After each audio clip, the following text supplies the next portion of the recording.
कि मनुष्य रूपी मंदिर में बैठ करके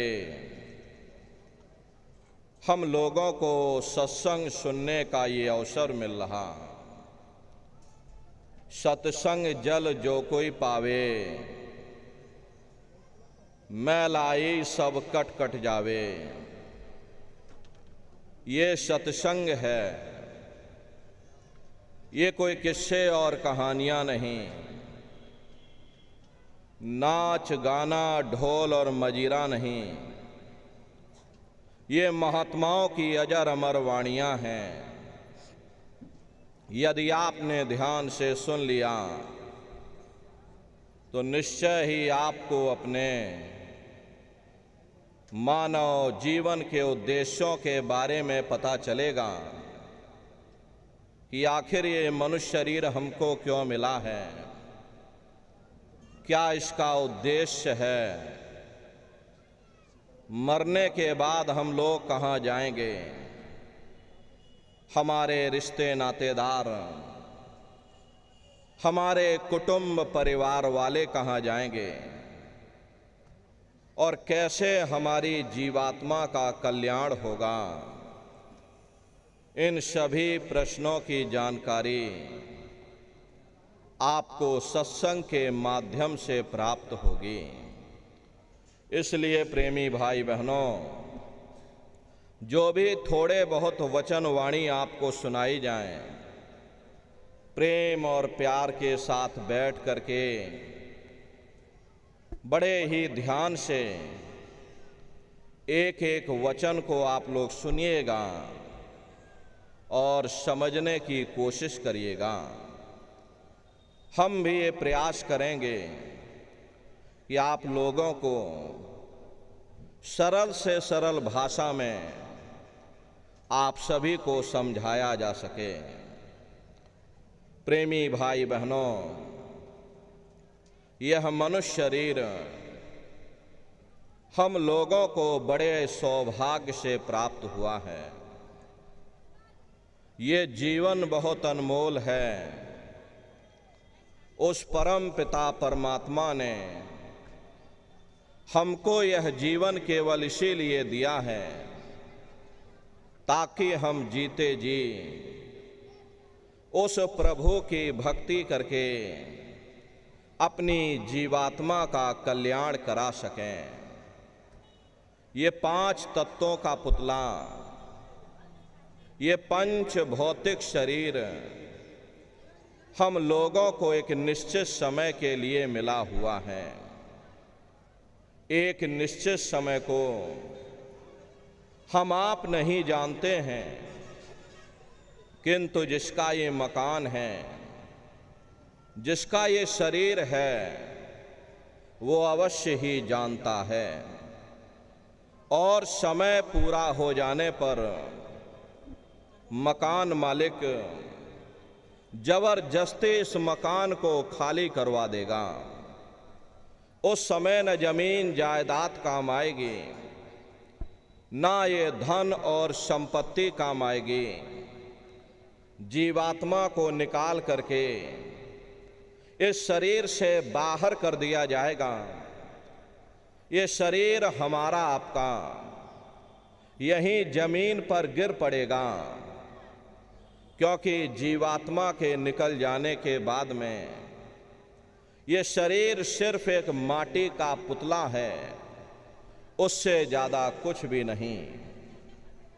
आप इस मिट्टी के पुतले को ले जा करके शमशान भूमि पर जला करके राख कर दोगे।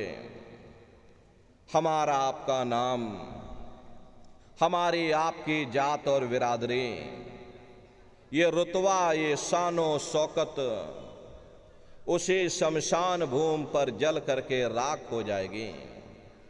प्रेमी भाई बहनों, इस दुनिया में हित मित भाई बंधु, रिश्ते नातेदार, कुटुंब परिवार वाले, इनमें से कोई भी चीज तुम्हारी इस जीवात्मा को इस अधोगति से बचा नहीं सकती। हम कौन हैं, हम कहाँ से आए हैं और हमें जाना कहाँ है, ये मानव मात्र के लिए एक जटिल प्रश्न बना हुआ है। इस प्रश्न का हल तब तक नहीं होगा जब तक इस धराधाम पर कोई संत महात्मा फकीर न मिल जाए।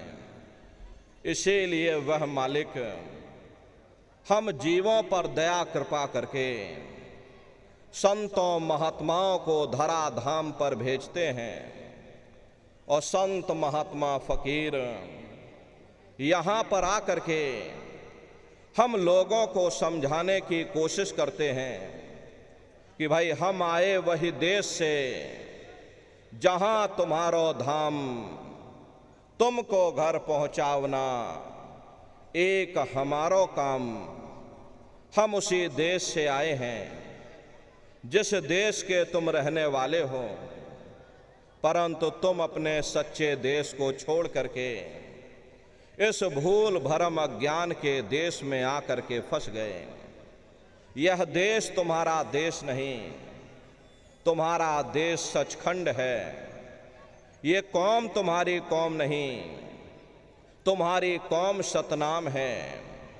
और ये जीवात्मा उस सतनाम रूपी समुद्र की बूंद है।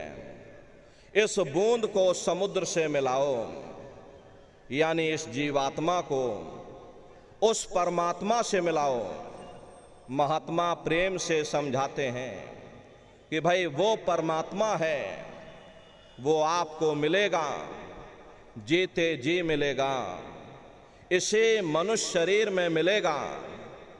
इसे मनुष्य शरीर के अंदर जा करके परमात्मा से मिलने का वह एकमात्र दरवाजा है। उस दरवाजे का भेद केवल संतों महात्माओं को ही प्राप्त है। ये दुनिया के लोग, दुनिया की आवाम जनमानस भौतिकता के ज्ञान को पढ़ करके अहंकार में डूबी रहती है कि हमसे बड़ा कोई ज्ञानी नहीं। लेकिन उन बेचारों को ये नहीं मालूम कि जहाँ दुनिया का ज्ञान समाप्त होता है, उसी के सिर की चोटी से ये आध्यात्मवाद, आत्मा और परमात्मा का ये गुण ज्ञान रहस्य विज्ञान प्रारंभ होता। उस विज्ञान को पाने के लिए सबसे पहले यह जरूरी है कि पहले आप मानवतावादी बनो, मानव धर्म और मानव कर्म को अपनाओ। अरे मानव धर्म क्या है? इंसान इंसान के काम आवे, एक दूसरे की निस्वार्थ भाव से सेवा करे, सत्य दया अहिंसा प्रेम और करुणा आदि गुणों को अपने जीवन में उतार करके और किसी संत महात्मा की खोज करके उनके बताए हुए रास्तों पर चल करके उस मालिक की भक्ति करके अपनी जीवात्मा का कल्याण करा ले, यही इंसान का सबसे बड़ा मानव धर्म है। लेकिन आज इस कलिकाल में ये दुनिया की आवाम जनमानस भौतिकता के ज्ञान को पढ़ करके इंद्रियों के भोग और वासनाओं में, शराबों और कबाबों में, मांस और मदिरा में सुख ढूंढने की कोशिश कर रहे हैं।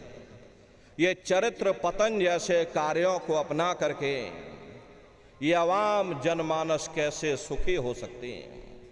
पहले अपने चरित्र जैसे धन को इकट्ठा करो, क्योंकि चरित्र ही सब कुछ है। चरित्र ही मानव धर्म की पूंजी है। ये दुनिया भर के रगड़े झगड़े, पिता पुत्र में लड़ाई, आदमी औरत में लड़ाई, घर परिवार में लड़ाई, समाज में लड़ाई, जातियों में लड़ाई, मुल्क में लड़ाई, हरे नर नारियों, ये इंसानों का काम नहीं है, ये हैवानों का काम है। इसलिए पहले आप इंसान बनो, चरित्रवान बनो, महात्मा